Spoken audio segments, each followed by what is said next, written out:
Never come down to that. You would...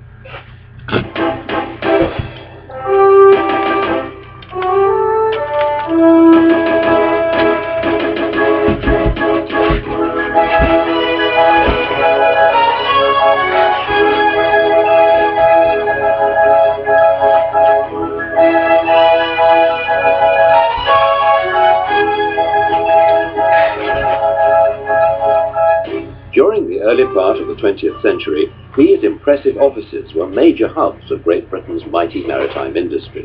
All the country's seaports bustled with commerce and excitement. Here in Liverpool, many of the world's most important shipping companies ran giant operations. The whole of the city's infrastructure and transport system was state-of-the-art and designed to meet the enormous demands of servicing a thriving and very busy international port. The shipping companies built vast warehouses on the quaysides where their famous liners filled every berth, while others waited to come alongside. And there was every kind of passenger, the rich and famous, business people, tourists, and hundreds of thousands of immigrants who came to Liverpool from all over Europe to anxiously board a ship that would take them to a new life in America. There was a myriad of great Atlantic liners vying for this vital trade, and for the supremacy of what was the most lucrative of all shipping routes. Among them were the truly great superliners of the day. For example, sailing from New York in 1911, the Mauretania, Cunard's blue ribbon holder. Today, popular national pride and achievement are measured by successes in events such as World Cup football. In those days, the great rivalry was over which country could build the biggest and fastest ocean-going liners. Here's Mauretania's legendary sister, the Lusitania, also sailing from New York for Liverpool. In 1911, the Great White Star Line rivaled those two great Cunarders by introducing the Olympic on the Atlantic service. Then in 1912, her slightly larger sister, the Titanic, set off from Southampton on her ill-fated maiden voyage under the command of Captain E.J. Smith. Although Britain was very much a front-runner at this time, she wasn't to have it all her own way. Also in 1912, Germany launched their mighty heavyweight, the Imperator. She was fast and imposing and designed to win the mastery of the North Atlantic. Later to become known as the Berengaria, she was to remain one of the world's two largest ships for over 20 years. In 1914, Germany introduced the Vaterland, a sister to the Imperator. In the same year, Cunard brought the Aquitania into service as a running mate for the Mauretania and Lusitania. Later in 1927, the French presented their rival for the North Atlantic, the magnificently decorated Ile de France. And 10 years after the First World War, the Germans re-entered the competition with a vengeance with two new superliners, the Bremen and the Europa.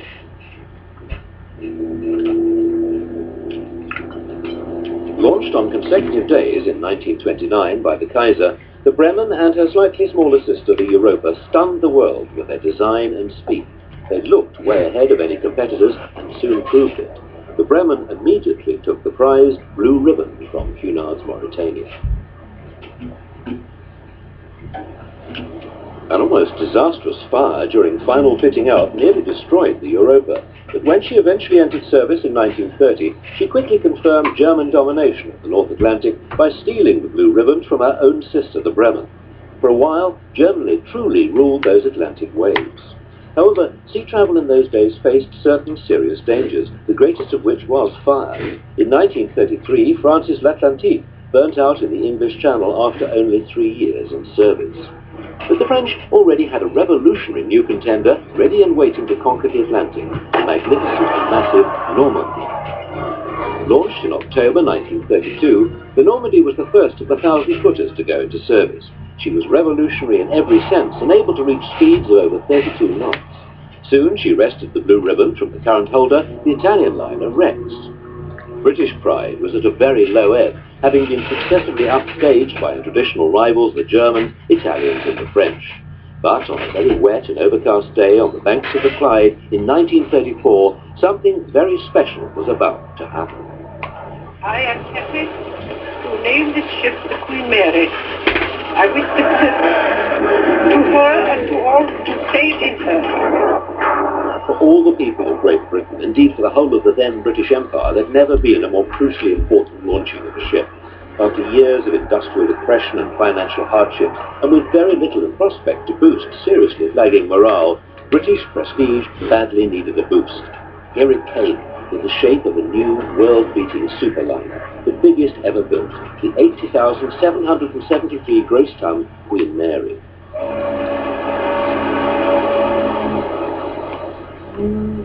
Even as she was moving regally down the slipway, thousands of people clamoured to book for her maiden voyage. One of the lucky ones was Charles Chislett from Rotherham.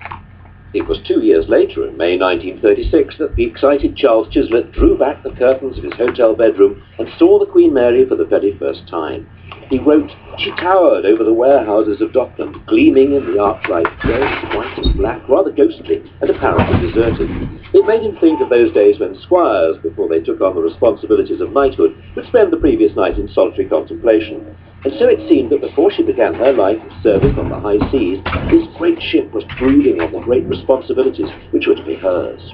Inside the Queen Mary there was an eerie silence, and lights were dimmed in readiness for the curtains to rise on her first regally magnificent performance. The world was eagerly waiting to judge her as she made her debut in what was to be the greatest maritime spectacle ever staged. Though most of her crew rested, some key members worked through the night to ensure that everything would be faultless on her most important day. Like the Queen Mary's crew, Charles Chislett had found it difficult to sleep that night. By 8 o'clock on the morning of Wednesday, the 27th of May, 1936, he was down on the Southampton quayside with his 16mm cine camera to record this most historic day in British maritime history. Charles wasn't the only one who was up early. Passengers and sightseers were already arriving from all over the country. What a magnificent spectacle greeted them. Here was Britain's massive response to any global maritime challenge, and they were to be part of the most memorable of maiden voyages.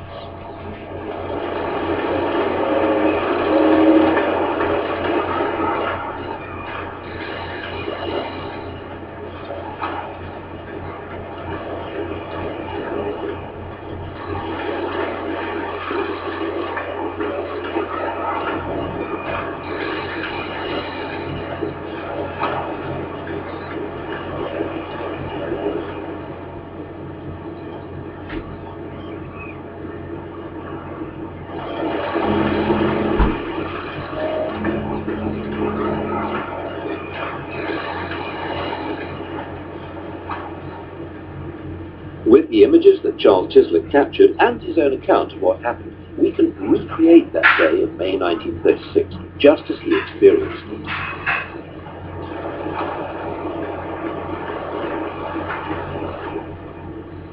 As you approach the Queen Mary, you feel a great sense of awe and humility. You wonder at how Britain has regained this maritime mastery of design and construction.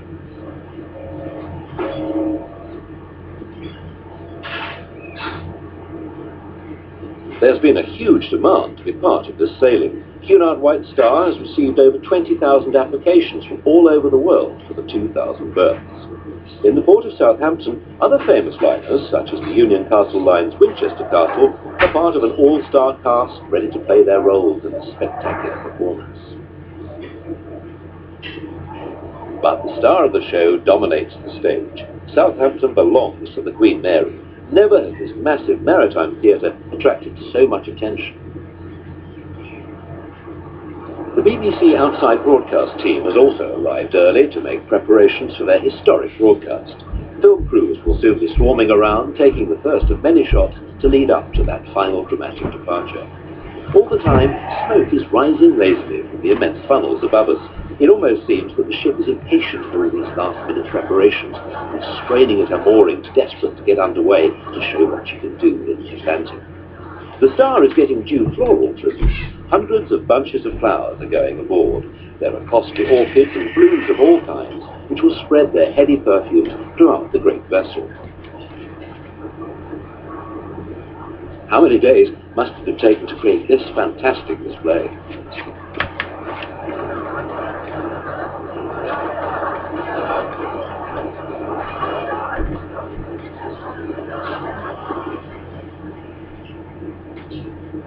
Most passengers have the usual expensive suitcases and cabin trunks, but some of the more wealthy and prominent people have even taken their cars with them. They too, just like the Queen Mary herself, have been polished and are gleaming with pride as they are hoisted aboard.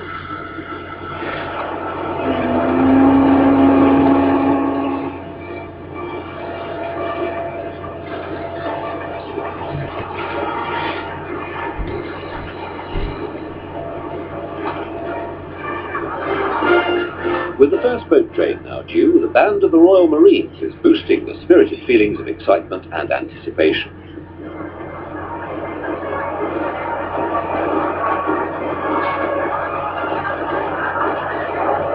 And this event is a wonderful present for the ship's namesake. It's the birthday of Her Royal Highness Queen Mary.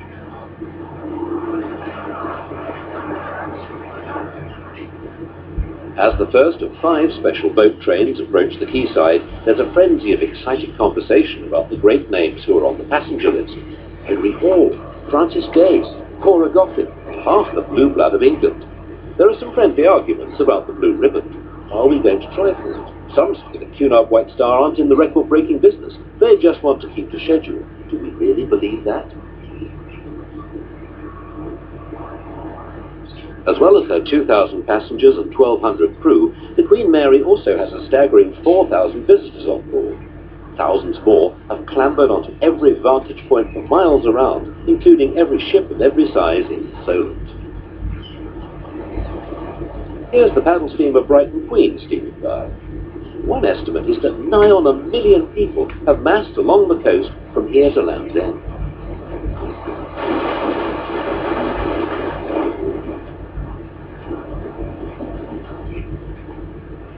Suddenly, there's a belch of smoke from one of the Mary's enormous funnels. That's caused waves of excitement to sweep through the crowds. Sailing time is very close now. The whole of the Solent is jammed with ships. Many have come from ports and seaside towns hundreds of miles away. The paddle steamer Lorna Doone is giving her passengers a close-up view of the Mary they're going to remember for the rest of their lives. And close by is one of the families sharing some of the glory. That's one of the Mary's smaller sisters, the Georges.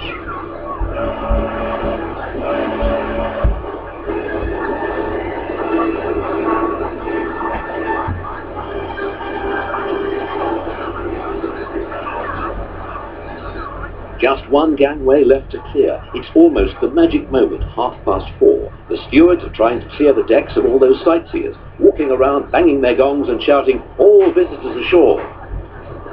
There are Southampton's famous tugs, dressed overall and taking up their positions, ready for the final signal to sail. And now we're ready for the sound that everyone's been waiting for so long. The Mary's mighty sirens will announce her sailing at any second.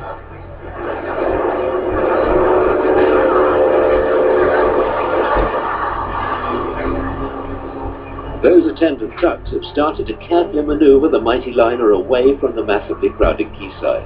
And as we can hear, the noise from all around is quite deafening. Those planes are flying around like bees around a honeypot, and one's actually carrying a streamer advertising vile beans. Famous artists are hurriedly putting the finishing touches to their sketches of history being made. And as countless families and friends are waving goodbye, that vast armada of ships lined up as a guard of honour in Southampton water and as far as Calshot are having to move gently aside to give her free passage. Look at those news photographers clinging dangerously to the ship's rigging, trying to get the most spectacular shots. Every single ship is now sounding its siren in salute.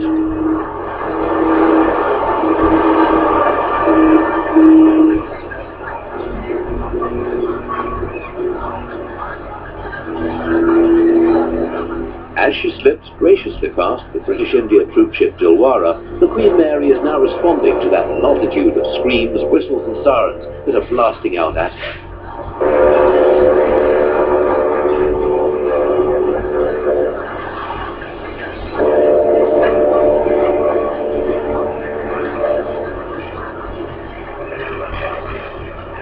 Union Castle's liner Balmoral Castle has now joined in this symphony of sirens. It's a moment that's lifted everybody to their feet. Hats and sticks are being thrown in the air, and there can't be many people anywhere in the country who aren't glued to their radio sets for moment-by-moment description of this greatest of maritime events. There'll no doubt be a lot of very happy emotion and lumps in people's throats right now.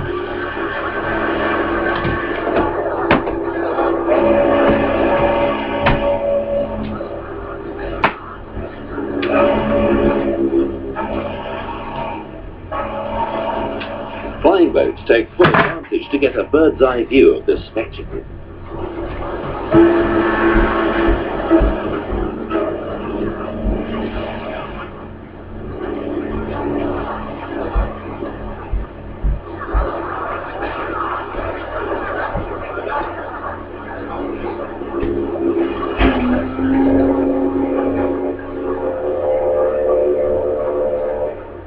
At last, the Queen Mary has found the open sea. This may well be her maiden voyage, but those boat drill regulations still have to be complied with. After that, it's plain sailing to the only call en route to America, the French port of Cherbourg. The international financier J.P. Morgan's $2 million yacht has been shadowing us on our way to Cherbourg, but there's no French reception to greet us. However, nothing is going to spoil this great day. Suddenly the sounds of Rule Britannia have been coming from a small English ship which has crossed the channel to show the flag.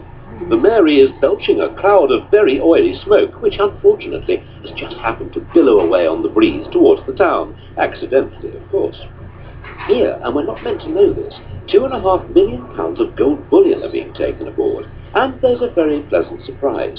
There are some French admirers. They've delivered the very finest champagne to be presented to every passenger aboard as a gift from one of France's finest vineyards.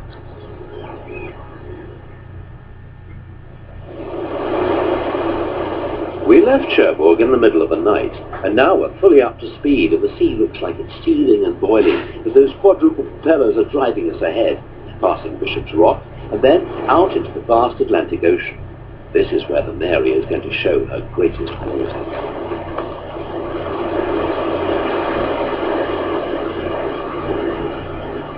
Each weighing some 35 tons, the 4 propellers, made from tungsten castings, are the largest that have ever been made. They're driven by 4 sets of quadruple expansion reduced geared turbines, each having 257,000 blades, all hand set. Developing 50,000 horsepower, they turn at 3,000 revs per minute.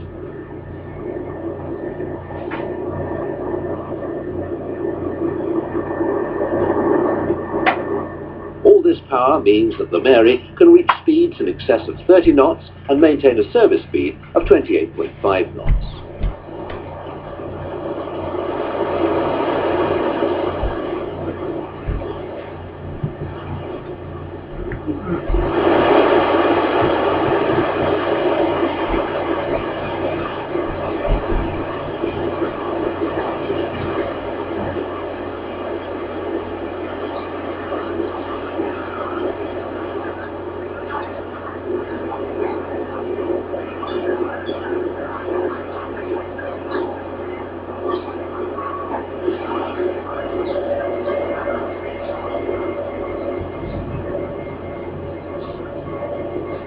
Now let's take a look around, starting with the communications centre. It's equipped with the very latest technology. Look at those huge transmitter bells. The Queen Mary has 2 radio stations. This one is on the sun deck, and 5 radio operators are handling a tremendous amount of traffic. On the very first day, they've dealt with 120 calls to South Africa, Australia and Canada. One caller excitedly told anyone who cared to listen that she'd heard her dog barking at home in Australia. On B deck, here's Miss Turner at work. She's the supervisor of the ship's 700-line telephone switchboard. It's the largest ever installed in a liner. Even the wealthiest of seasoned travellers are eagerly experimenting with the thrill of using the telephone at sea. First time they can telephone just about anyone and anywhere, and they are doing. There's been a lot of calling the purser's office or picking up the white telephone in their cabins and phoning their fellow passengers. The Queen Mary's captain, Sir Edgar Britton, has had to impress upon Miss Turner not to put any calls through to his cabin unless of great importance. Otherwise, he said, he'd be spending the whole voyage just answering calls from his passengers. The purser's office is a centre of constant activity, both for passengers and for the running of the ship. The chief purser acts as the ship's host. He's been busy entertaining the rich and famous in his cabin, which acts as a social club where the many celebrities can meet. The assistant pursers are responsible for everything from arranging ship's concerts, sports meetings and tournaments to the more exacting job of satisfying all sorts of passenger demands, some of which are proving to be pretty bizarre to say the least. The purser and his team are responsible for the passengers' 350 mini-safes, as well as compiling the ship's manifest. This is a complete record of every passenger and member of the crew, all of whom, when they came aboard, had to fill in a form with full personal particulars. And this has involved a huge amount of typing up and many late nights to complete all those manifests ready for the port authorities in New York. The ship's bank is a branch of one of the big high street banks and can handle every kind of financial transaction. We certainly don't feel claustrophobic aboard. The Mary has 38 public rooms. This is the main lounge on the promenade deck. It's 96 foot long and 70 feet wide. As with all the interior design, it's decorated with the most magnificent marquetry. There's a fully equipped stage and parquet dance floor. The mirrors add greater depth, and over 50 types of wood were used with exquisite veneering. Some of these have never been used before. It's early in the morning, and few passengers are about. The shopping centre is only just opened. This is the Burlington Arcade of the ship, with many famous West End names. Mrs. Beggs has put the final touches to her window display, and is ready and waiting with, among other things, Spanish dolls at 10 guineas each. There are 22 lifts aboard, connecting with the other decks. For those who are concerned about keeping fit, they can always exercise up and down the 6 magnificent staircases from sea deck to the gymnasium on the sun deck. In place of honour on the grand staircase is a plaque commemorating the ship's launching. It's been the first time in history that a ship has been graced with the name of a living queen. There are 2 indoor swimming pools aboard under the care of Miss Dand, 6'3" and still beautifully tanned from her previous voyage on the winter cruise. This is the cabin class pool. The Mary's shown an early tendency to roll, so diving in the pool can be a risky business, especially if the diver has one eye on Miss Dand at the same time. In really rough weather, both the swimming pool and therefore Miss Dand are strictly out of bounds. Those who are determined to end the voyage fitter than when they started it can take advantage of the regulation-sized squash courts. These have been in constant use. If you just want to walk, the Mary's alleyways or companionways give you that great feeling of generous space. The more expensive cabins really are the last word in luxury and comfort, lined and panelled in woods of exotic species from forests all over the world. If all this expense has been making you ladies hot and bothered, you can cool off by turning up the latest in compact ventilators, and then use the white telephone to make that important appointment for a manicure at the beauty parlour under the charge of Miss Graham. For the men, there's a hairdresser's to rival any in the world. This is run by Michael Arnold, who, together with his fellow barbers, offers a complete West End service, including tips for the winner of the Derby and what the ship's noon-to-noon mileage will be.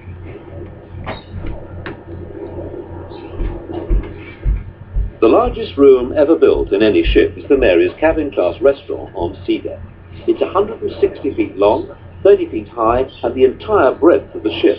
800 passengers could be seated here in complete comfort, leaving ample room for the waiters and staff to provide a service that's second to none. The galleys prepare 10,000 meals a day from vast stores that include 70 tons of meat, 20 tons of fish, 20,000 pounds of poultry, 100,000 pounds of vegetables, and 70,000 eggs. On the menu it says you can have anything you want. One of the guests at the captain's table is a lowly Cockney lady turned millionairess. One day she said to the waiter, "Here, Mike, I'd like fish and chips wrapped up in the news of the world."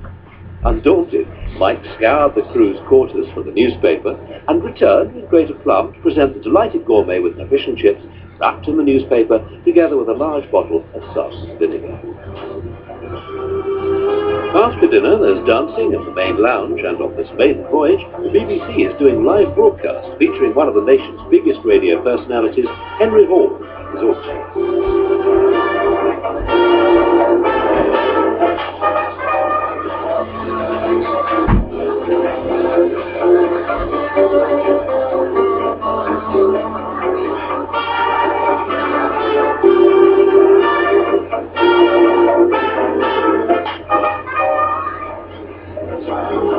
That concludes the program of Done Through the Radio by the BBC Dance Orchestra, directed by Henry Hall.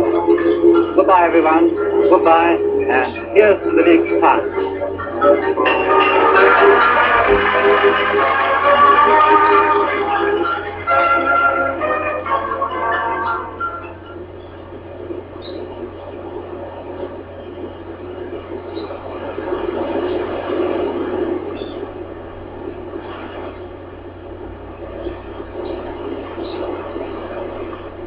On board, we have a rich variety of passengers, from famous celebrities and prominent people to just very ordinary travellers with the good fortune to have a ticket for this, the most important of maiden voyages. There's been a lot of promenading with people hoping to catch a glimpse of one of the Mary's many celebrated VIPs.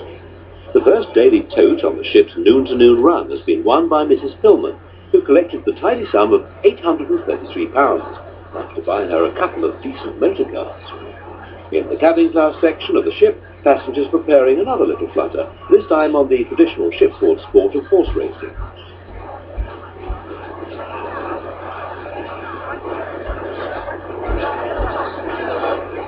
The decks are alive with all manner of activities. Down in the tourist class, there are boxing matches for eager young contenders, with more punters trying to win $1 or two. The Mary's bridge reflects her size and is equipped with the very latest technical and navigational aids. It's here that the Commodore of the line, Captain Sir Edgar Britton, keeps watch over the safety of all aboard and, of course, of the mighty Queen Mary herself.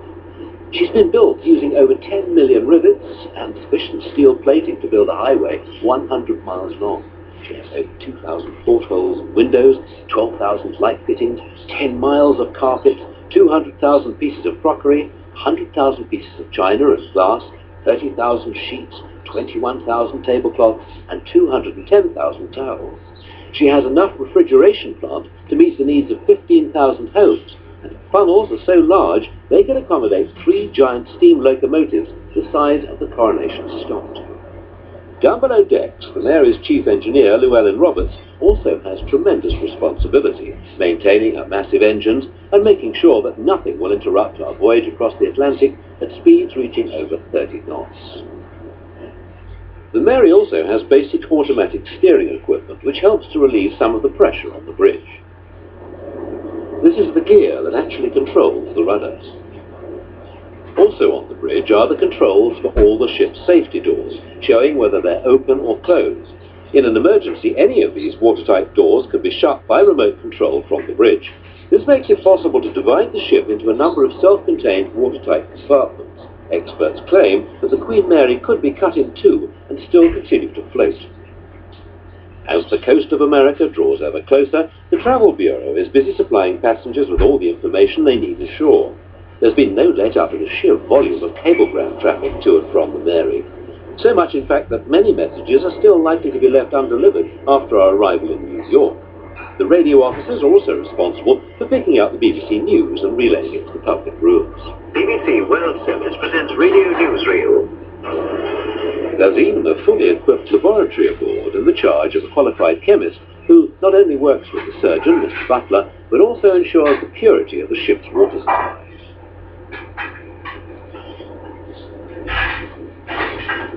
All luxury liners have their own printing press and most publish their own newspaper, but the Queen Mary has a complete printing works with the very latest equipment, enabling it to produce a whole range of printed matter from ship's menus, competition lists, cocktail invitations,